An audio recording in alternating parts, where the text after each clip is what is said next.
What's up, everybody? I'm Adrian. I'm Clark. In today's video, we're going to be taking a look at the ESP BB-600 baritone guitar. Welcome to Liquid Studios.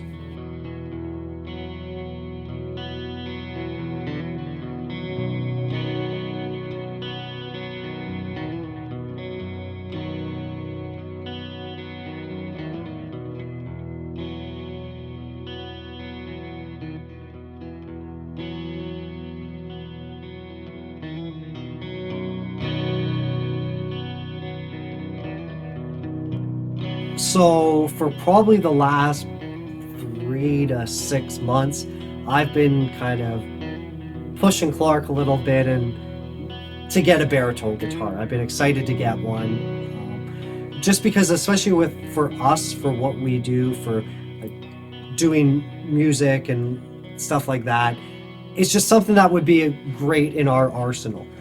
Not so much if you're a guitarist and you're just looking to buy your second guitar, or you're looking, especially if you're not looking to buy your first guitar. I would not recommend you look at something like this. But if you're somebody who does home recordings or studio work or is into music production, this is something that I can't see you not being happy with having it and having access to be able to use it.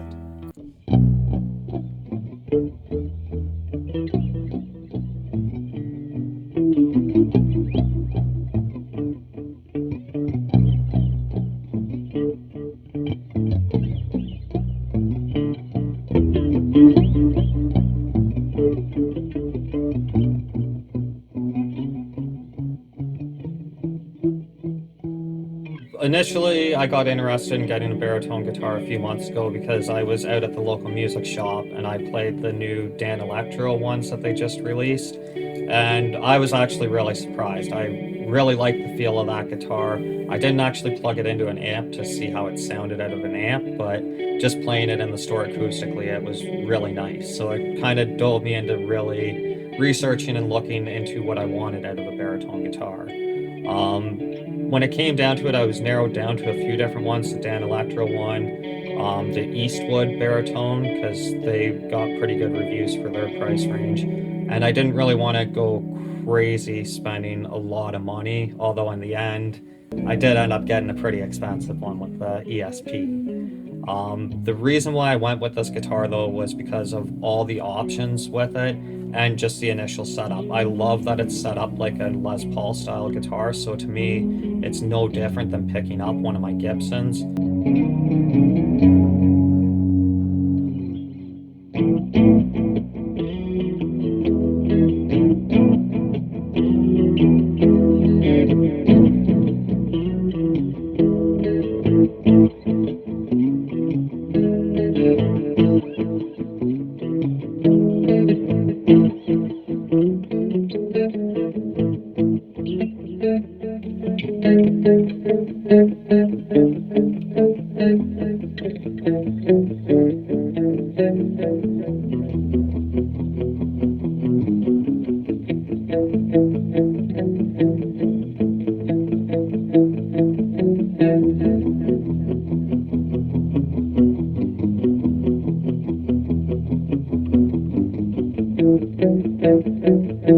And the feel of it, even though it's a longer neck and scale, it doesn't really seem any different than my Firebird did. Like, even reaching down for the main chords, you don't feel like it's stretching any further than you ever did on that guitar.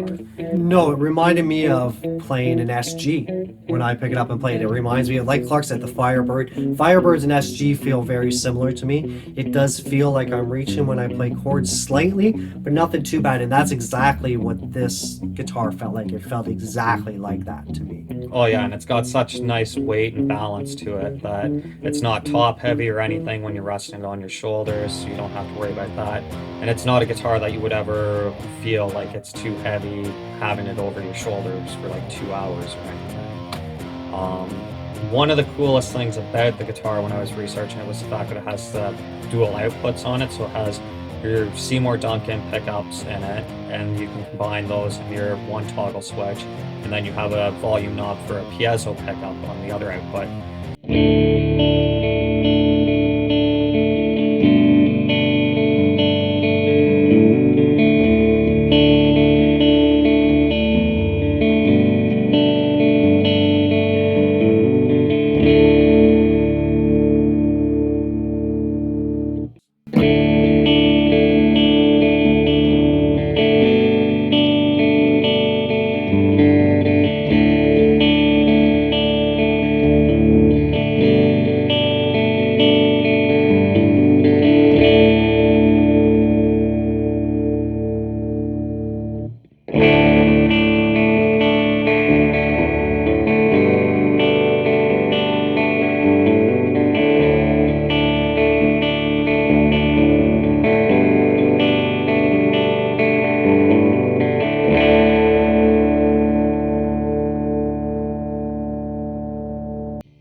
it sounds awesome. I run it into my Helix with an acoustic IR loaded in, and it sounds just like an acoustic guitar blended in with like a really heavy, deep, distorted guitar. And yeah, you couldn't be happier with a sound like that.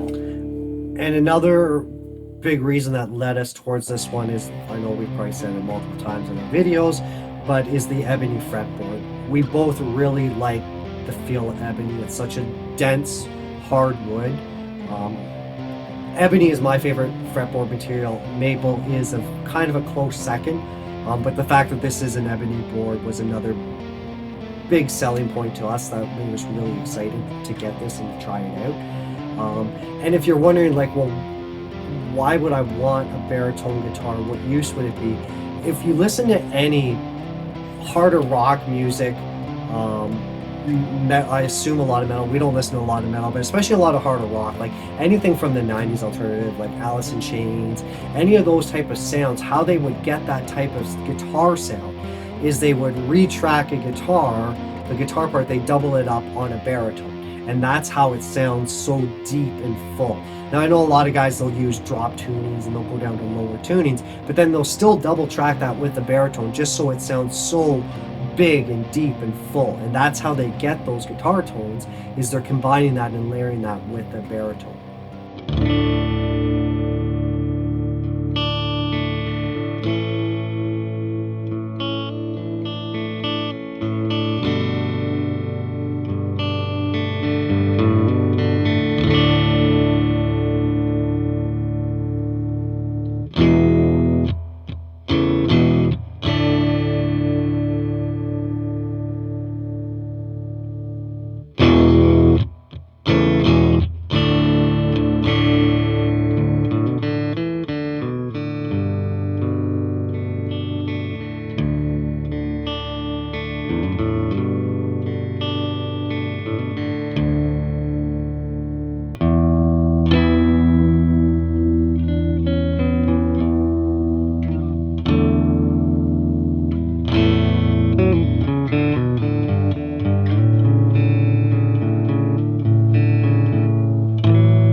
One other big plus about this guitar, aside from how great it sounds and plays, is just how sharp it looks too. Like, it's got a really nice satin finish, and the top on it is amazing. And even the feel of the neck on it is really great because it has that satin finish feel on it. So you never get, when your hands are warming up or sweaty, you never got like any sort of sticky feeling on the back of the neck whatsoever.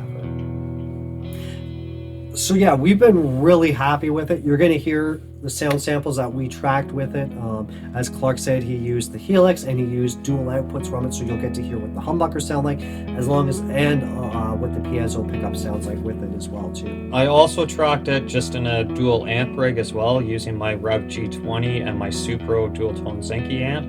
And with that one, I plugged the piezo pickup into the dual tone and the regular pickups into the Revv G20 for a bit of a distorted tone. And then I pan those out in a stereo field, so you'll really be able to hear the separation and difference between the two amps. And as we get using it more, I'm sure we'll do some more recordings with it, and we'll probably do another video, a follow-up video a little while down the road, just kind of talk about how our experience with it over a little bit longer of a term. and then on that too, we'll have some fun with it. We'll track that, but with some guitars as well and mix those, just so you can hear kind of what I was talking about with to get that really full, heavy, deep sound.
Thanks everybody for checking out our video. If you liked it, Please like, subscribe, comment, and hit the notification bell to stay up to date on our latest videos.